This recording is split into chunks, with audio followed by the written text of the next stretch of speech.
అందరికీ నమస్కారం అండి. నా పేరు ఆంజనేయులు, తాడపత్రి సేల్స్ ఆఫీసరు. ఈ మధ్య రైతులు రసాయన ఎరువులు ఎక్కువగా పోస్తూ జీవ ఎరువులైన కార్బనము, సీవీడు, హ్యూమిక్, ఫల్విక్ ఇలాంటి జీవ ఎరువులు మొక్కకు ఇవ్వడం మర్చిపోయారు.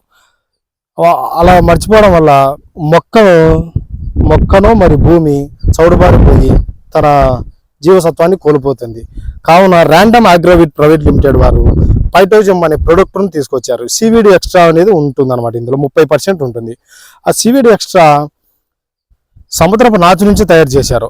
అలాగే సముద్ర మొక్క నుంచి తయారు చేసి ఆస్గోఫిలోన్ నోడోజమ్ అనే మొక్క నుంచి తయారు చేశారు. ఈ సివిడి ఎక్స్ట్రా ఇవ్వడం వల్ల మొక్కలకు సూక్ష్మ పోషకాలు అలాగే ప్రథమ ద్వితీయ పోషకాలు మొక్కకు లభిస్తాయి. అలాగే వాతావరణంలో జరిగే మార్పులను ఒత్తిడి గురి కాకుండా మొక్క తట్టుకొని నిలబడుతుంది. అలాగే వ్యాధి నిరోధక శక్తిని పెంపొందించడము, వేరు వ్యవస్థ మరి కాండం దృఢంగా రావడము జరుగుతుంది ఈ సివిడి ఎక్స్ట్రా ఇవ్వడం వల్ల. తద్వారా పంట దిగుబడి పెరిగి అధిక లాభాలు ఆర్జించవచ్చు.